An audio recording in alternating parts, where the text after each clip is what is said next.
Well, we're basically an environmental company working in an oil industry world.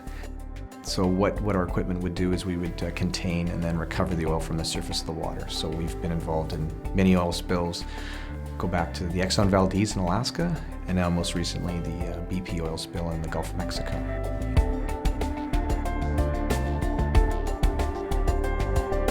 When things like that happen in the Gulf of Mexico, all the other oil companies were sitting there and they just thought, thank God it wasn't me, because it could have been any one of them.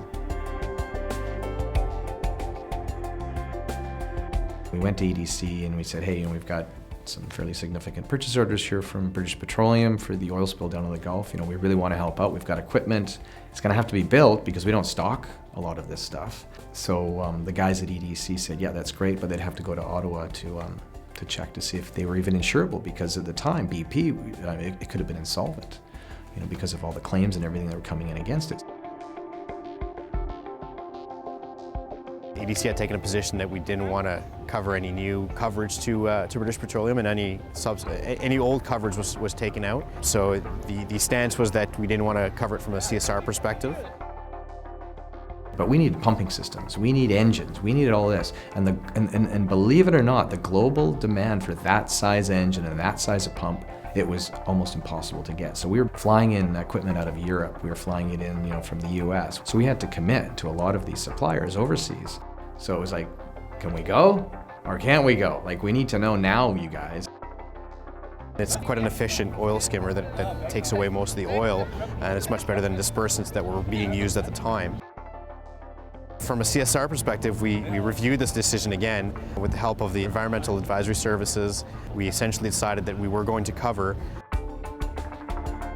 So CSR really came through and enabled this customer to sell to British Petroleum, because without the coverage at EDC, it would have been very difficult for Aqua-Guard to finance these transactions on their own. We exported over 100 oil skimming systems down into the Gulf of Mexico.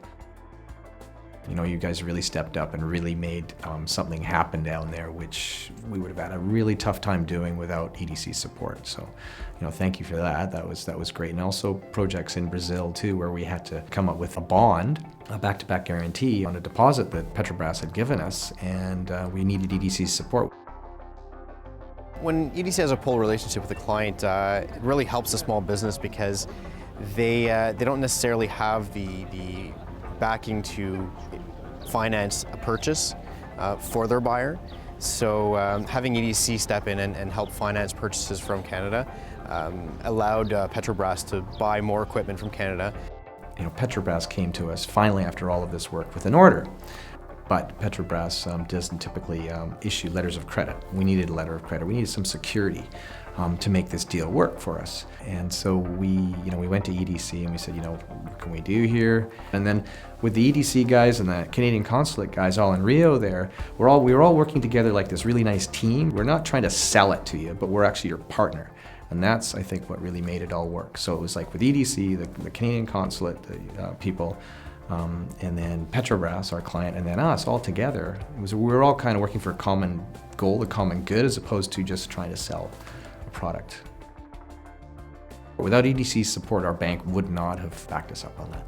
And you guys went ahead and did it, and then the project worked out, and it's been fantastic, and it's opened up a new dynamic market for us because of that. And if that didn't happen, we wouldn't have been able to secure the other orders in Brazil.